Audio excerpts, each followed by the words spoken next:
Assalamualaikum warahmatullahi wabarakatuh. Anak-anak, perkenalkan saya Humas Raha. Nanti saya akan memberikan materi tentang tata tertib di sekolah YPM, terutama di YPM yang bernaung di Yayasan Pendidikan Sosial Ma'arif Taman Sepanjang. Kalau di sini di YPM 2 Sukodono. Anak-anak, sebelum kita memulai pelajaran tata tertib, marilah kita bertawasul terlebih dahulu. Yang pertama ditujukan kepada baginda Rasulullah SAW, ila hadratin Nabi Mustafa Rasulullah Muhammadin sallallahu alaihi wasallam. Al-Fatihah. A'udzu billahi minasyaitonir rajim. Bismillahirrahmanirrahim. Alhamdulillahi rabbil alamin. Arrahmanir rahim. Maliki yaumiddin. Iyyaka na'budu wa iyyaka nasta'in. Ihdinas siratal mustaqim. Siratal ladzina an'amta 'alaihim ghairil maghdubi 'alaihim waladdallin. Yang kedua adalah Fatihah untuk Yai Hasim As'ari. Lahumul Fatihah. A'udzu billahi minasyaitonir rajim. Bismillahirrahmanirrahim. Alhamdulillahi rabbil alamin. Arrahmanir rahim. Maliki yaumiddin. Iyyaka na'budu wa iyyaka nasta'in. Ihdinas siratal mustaqim. Siratal ladzina an'amta 'alaihim ghairil maghdubi 'alaihim waladdallin. Fatihah yang ketiga adalah untuk pendiri YPM, Yai Haji Munir Latif, Hasim Munir Latif. Al-Fatihah. A'udzu billahi minasyaitonir rajim. Bismillahirrahmanirrahim. Alhamdulillahi rabbil alamin. Arrahmanir rahim. Maliki yaumiddin. Iyyaka na'budu wa iyyaka nasta'in. Ihdinas siratal mustaqim. Siratal ladzina an'amta 'alaihim ghairil maghdubi 'alaihim waladdallin. Kita sebelum pelajaran, kita mulai dengan doa awal KBM. Kita ikuti bersama-sama anak-anak. Anak-anak bisa melihat tayangan yang ada di depan. Kita baca bersama-sama. A'udzu billahi minasyaitonir rajim. Bismillahirrahmanirrahim. Allahumma ya man huwa fi ilmihi muhit, wa ya man huwa fi majdihi munir, wa ya man huwa fi lutfihi sarif, ya Hannan ya Mannan, akrimna bi nuril fahmi wa ahrisna min dhulumatil wahmi, warzuqna fahman nabiyyin wa hifdzal mursalin wa ilhal malaikatil muqarrabin bi rahmatika ya arhamar rahimin. Wa sallallahu ala sayyidina Muhammadin wa ala alihi wa sahbihi wa sallam. Walhamdulillahi rabbil alamin. Al-Fatihah. Anak, sebelum kita mulai pelajaran, silakan anak-anak berdiri. Kita baca Iqra sebelum pelajaran. Bismillahirrahmanirrahim. Raditu billahi rabba wa bil islami dina wa bi Muhammadin nabiyyan wa rasula. Rabbi zidni ilman nafi'a warzuqni fahman thayyiba bi rahmatika ya arhamar rahimin.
qulubi wa dawaiha wa afiyatil abdani wa shifaiha wa nuril absari wa diyaiha wa ala alihi wa sahbihi wa sallim.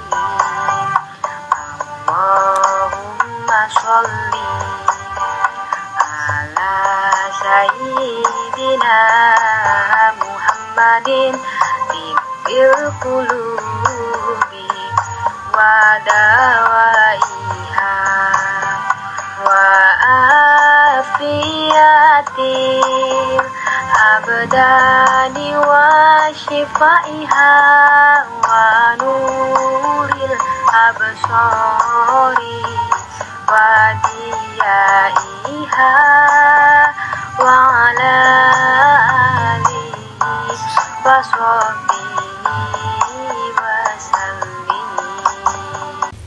Anak-anak, di masa ada COVID ini, di masa pandemi ini, itu kita harus mematuhi 5 protokol kesehatan.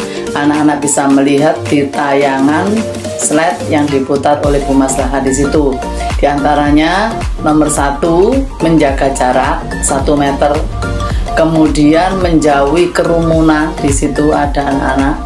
Kemudian mencuci tangan. Kemudian memakai masker dan membatasi mobilitas. Itu 5 yang harus dipatuhi saat protokol kesehatan.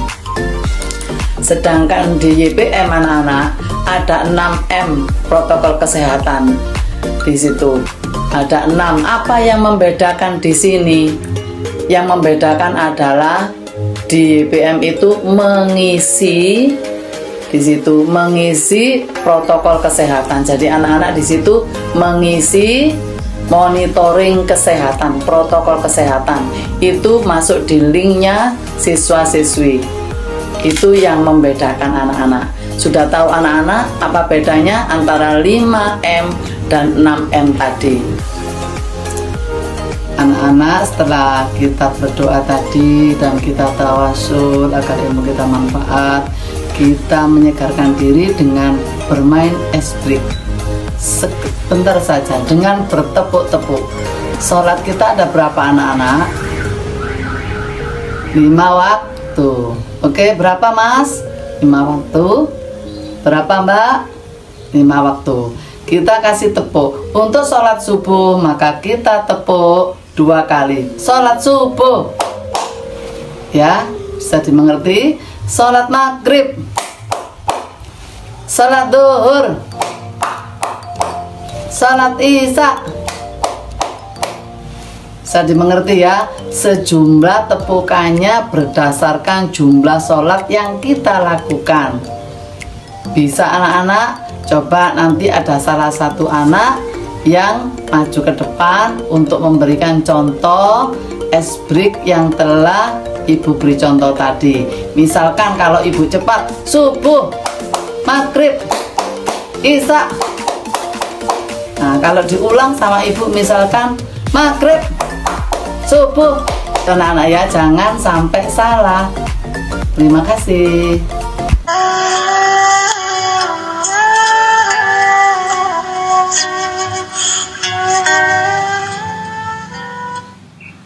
Nabi SAW orang yang sangat lembut, baik, ya. Sampai beliau pernah utang kurma kepada pendeta Yahudi. Beliau punya anak mantu Utsman bin Affan kaya raya. Ada sahabatnya, ada mertuanya Abu Bakar kaya raya. Tapi beliau tidak pernah minta, mengemis tidak mau.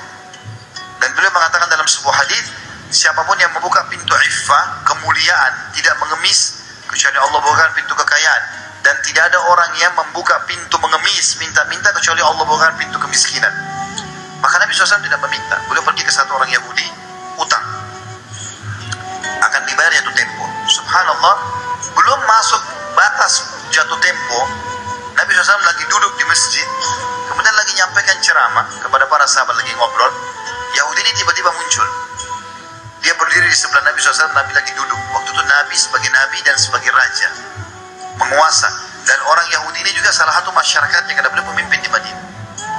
Maka tiba-tiba tanpa ada angin, ada apa, Yahudi ini tiba-tiba melihat imamah Nabi, terlihat di kepala, lalu ada kain yang turun, diletakkan di pundak sebelah kiri, dari kanan turun ke kiri.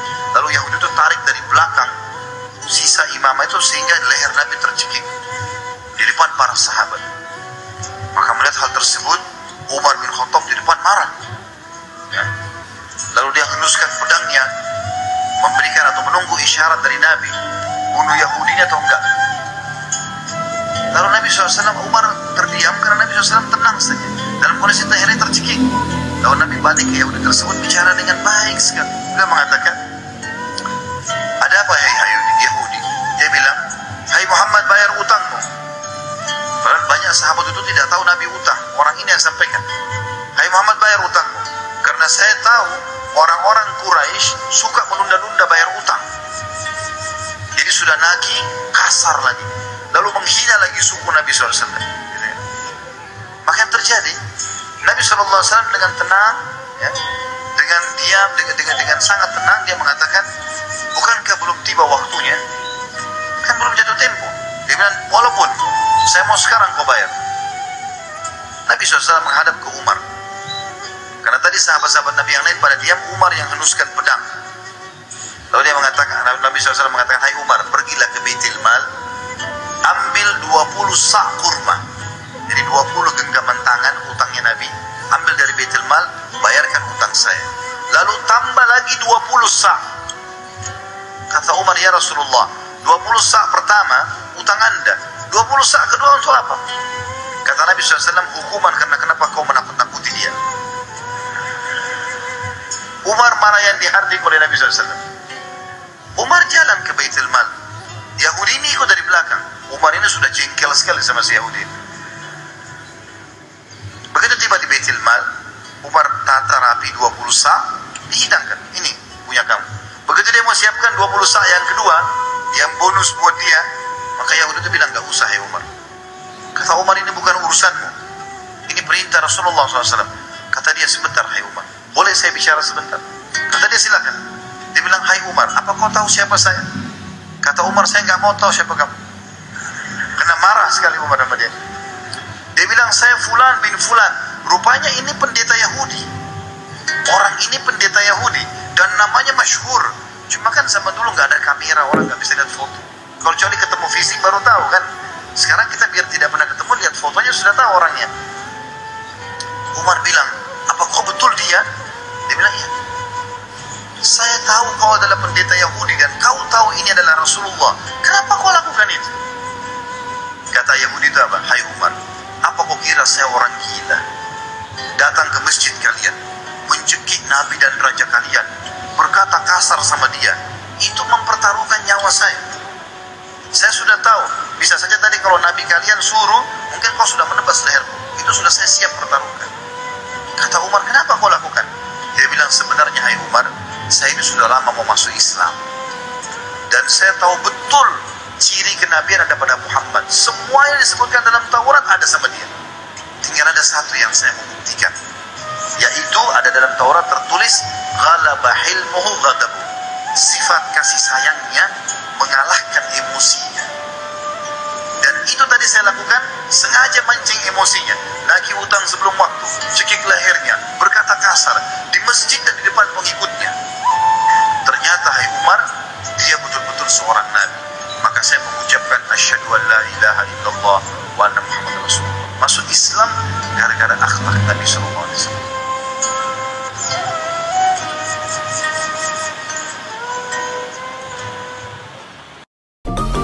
Bagaimana anak-anak setelah mendengar tayangan, melihat dan mendengar tayangan video tadi? Subhanallah, kita patut bangga terhadap akhlak yang dimiliki Rasulullah. Apakah kita pernah berakhlak seperti Rasulullah? Kita dijadi teman, kita ikhlas. Apakah kita pernah seperti itu? Kita harus berbuat ikhlas dan kesabaran, sabar, karena sabar itu mengalahkan segalanya. Sampai pendeta pun luluh masuk Islam karena akhlak dari Rasulullah. Setelah melihat tersebut, anak-anak tolong jawab pertanyaan berikut. Ada 3 pertanyaan yang berhubungan dengan video. Anak-anak silakan dijawab. Ada waktunya 10 menit. Silakan dijawab di kertasnya masing-masing.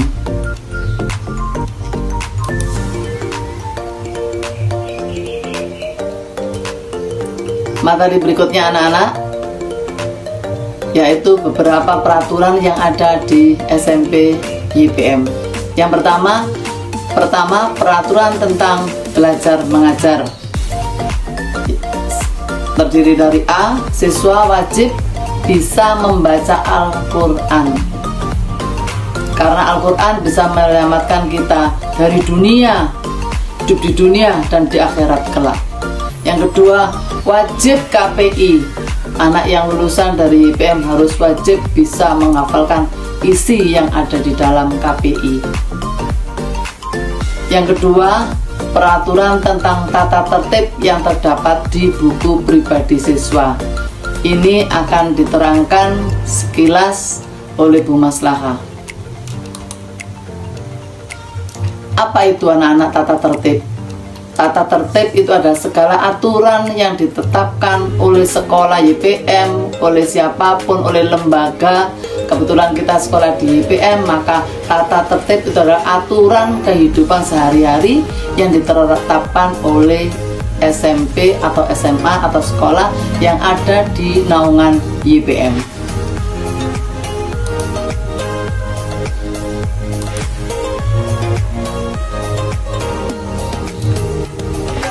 Ini ada tata tertib umum anak-anak. Pengertian tata tertib umum diantaranya ada 1, siswa bersalaman kepada guru saat pulang dan saat datang dan pulang sekolah.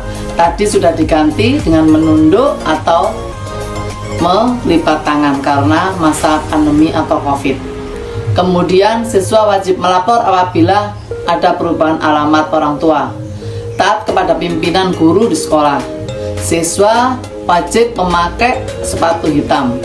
Siswa putra wajib memakai ikat pinggang. Siswa putri harus memakai jilbab. Yang ketujuh, tidak mengenal membawa HP atau mengoperasikan HP di sekolah. Kemudian yang kedelapan, tidak memakai aksesoris yang berlebihan.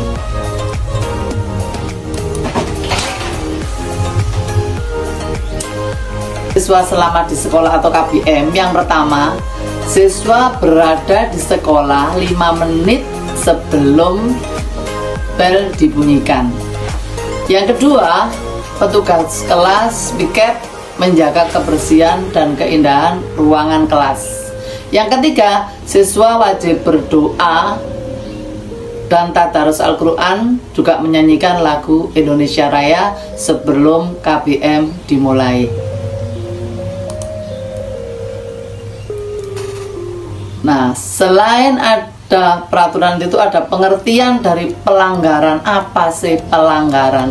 Pelanggaran itu anak-anak tingkah laku yang tidak mematuhi aturan sehingga perlu dikenakan sanksi-sanksi karena melanggar aturan.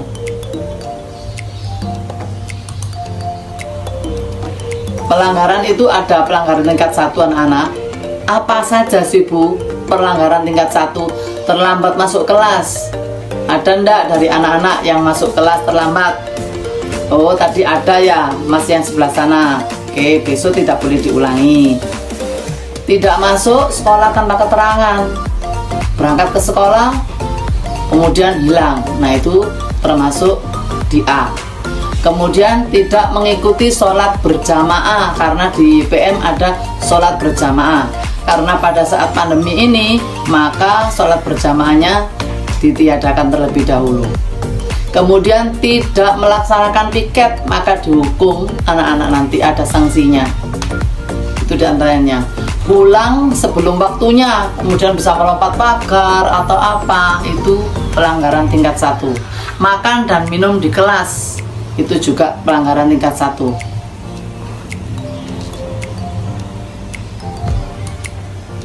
Nah, anak-anak itu ada contoh gambarnya.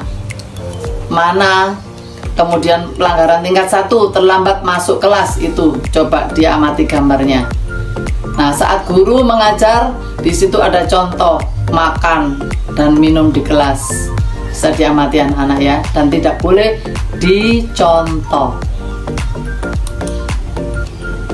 Kemudian ada sanksi dari pelanggaran tingkat 1 tadi. Sanksinya bersifat edukatif, bukan fisik. Misalnya disuruh mengaji, menghafalkan ayat-ayat pendek, tidak boleh dicubit atau dijewer telinganya, tidak boleh. Sanksi diserahkan pada guru piket atau guru yang bertugas. Apabila pelanggaran tingkat 1 dilakukan lebih dari 3 kali, maka dilakukan sidang di hadapan orang tua anak-anak atau wali murid. Kemudian ada pelanggaran tingkat 2 anak-anak. 1. Membuat keributan, anak-anak tawuran dengan kelas A, dengan kelas B, atau kelas 7, dengan kelas 8 tawuran. Nah, itu tidak boleh. Di perpustakaan, buat gaduhan di kelas, tidak boleh juga. Yang kedua, menggunakan fasilitas sekolah tanpa tidak sesuai waktunya, tidak boleh itu.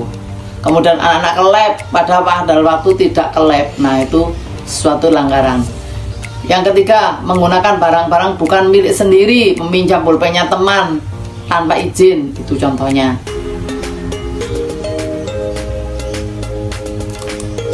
Nah, itu anak-anak ada contoh merokok di lingkungan sekolah. Tadi diantaranya pelanggaran itu ada merokok. Nah, itu ada gambarnya merokok di lingkungan sekolah. Itu kelihatannya di kamar mandi. Kemudian ada bermain HP di lingkungan sekolah pada saat guru menerangkan, dia main HP. Itu tidak diperbolehkan. Sanksinya apa, Bu? Pelanggaran tingkat 2. Pertama, membuat surat pernyataan berformat menggunakan materai dari BP. Yang kedua, dikenakan sanksi membersihkan lingkungan sekolah, membersihkan kamar mandi, membersihkan WC, membersihkan taman, seperti itu. Kemudian yang ketiga, apabila pelanggaran tingkat 2 dilakukan sampai 2 kali, maka dilakukan di hadapan orang tua wali murid dengan menandatangani surat bermaterai. Ada lagi pelanggaran tingkat 3. Apa saja itu? Anak-anak supaya tahu nanti di sini, supaya anak-anak tidak melanggar tingkat 1, tingkat 2, tingkat 3. Nah, menyebarkan berita-berita yang tidak benar tentang sekolahan kita, tidak boleh, tentang guru kita, tidak boleh itu. Kemudian yang kedua, membuat atau menggunakan surat izin palsu. Saya tidak masuk, sakit, kemudian menggunakan surat izin ditulis sendiri, ditandatangani sendiri. Nah, itu tidak boleh. Kemudian melindungi teman yang bersalah, karena teman saya bersalah, temannya tadi bolos misalkan ke warkop, dilindungi, enggak tadi orangnya gini. Nah, itu tidak boleh. Kemudian menghina atau merendahkan martabat sesama teman. Contoh, kamu anak orang miskin, aku tidak akan mungkin berteman denganmu, baumu tidak enak. Nah, itu termasuk merendahkan, itu pelanggaran tingkat 3. Ada lagi, ada menyalahgunakan uang SPP, kemudian bertato atau bertindik atau mencuri di lingkungan sekolah, itu termasuk. Nah, itu ada contohnya anak-anak, siswa yang bertato dan bertindik. Coba dilihat anak-anak, bagus apa tidak seperti itu? Nah, itu hal yang tidak boleh ditiru atau dicontoh. Jelas itu adalah sesuatu yang buruk. Mukanya yang ganteng jadi jelek. Kemudian ada mencuri, nah, sampai wajahnya ditutupi sama dia mencuri. Oh ya, sudah tahu malu kok masih mencuri. Kemudian sanksi pelanggaran tingkat 3. Apa aja itu? Pertama, membuat surat pernyataan yang telah ditentukan pihak sekolah, rangkap 3. Kemudian sanksi yang berikutnya, apabila pelanggaran tingkat 3 dilakukan 2 kali, maka siswa akan mendapatkan skorsing selama 6 hari, seminggu full ya anak ya. Kemudian yang ketiga, apabila pelanggaran tingkat 3 dilakukan 3 kali, maka siswa akan mendapatkan skorsing selama 2 minggu atau 12 hari. Ada pelanggaran tingkat 4, membawa senjata tajam. Apa itu senjata tajam? Bisa belati, mencemarkan nama baik sekolah tadi, mencemarkan nama baik sekolah.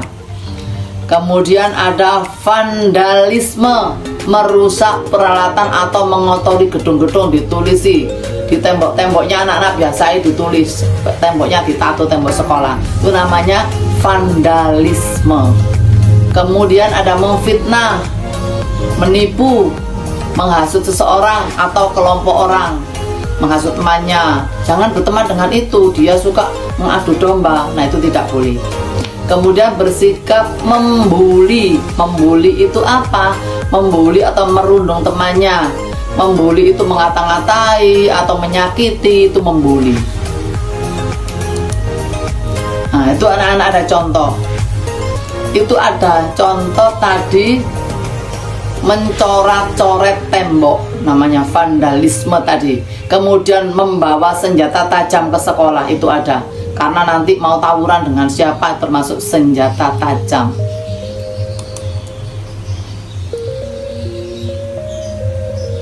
Pelanggaran tingkat 5. Pelanggaran tingkat 5,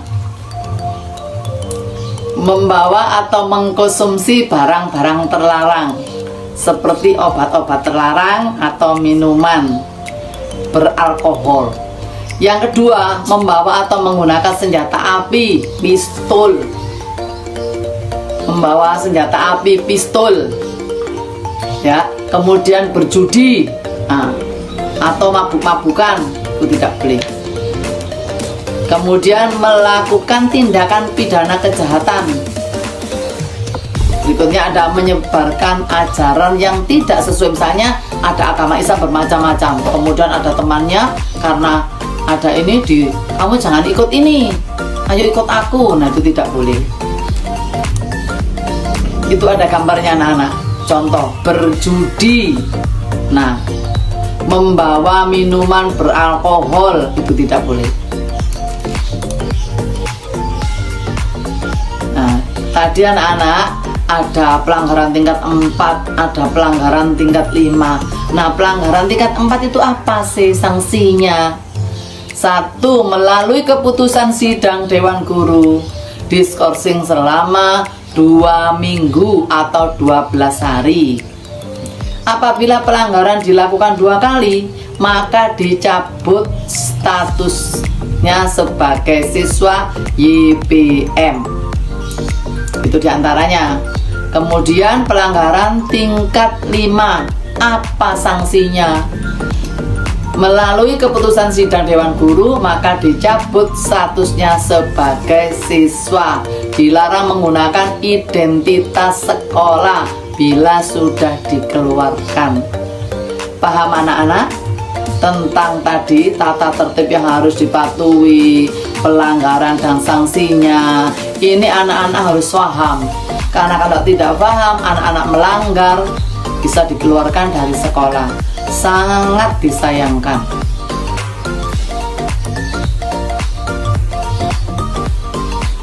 Anak-anak setelah tadi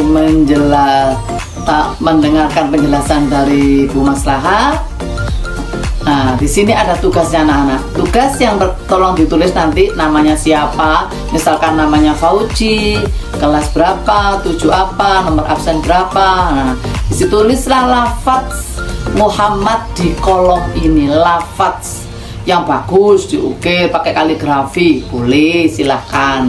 Kemudian ditulis cita-cita saya adalah misalkan jadi Pak Kiai, jadi ulama, jadi dokter, silahkan di situ ditulis.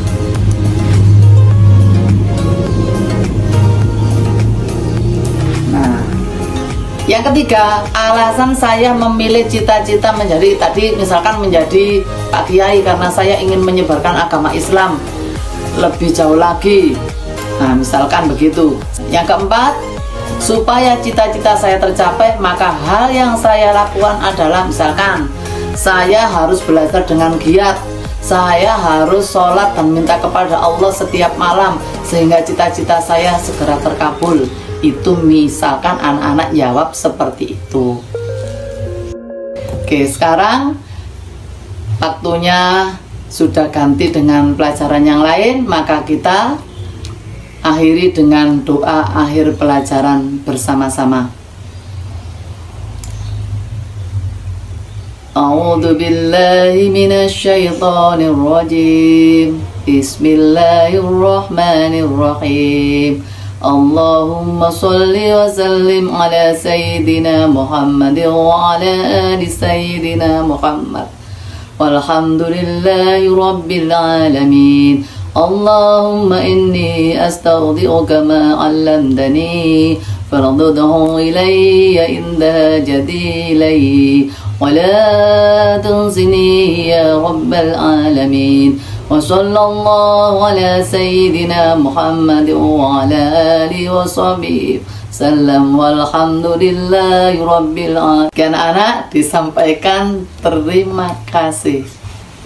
Assalamualaikum warahmatullahi wabarakatuh.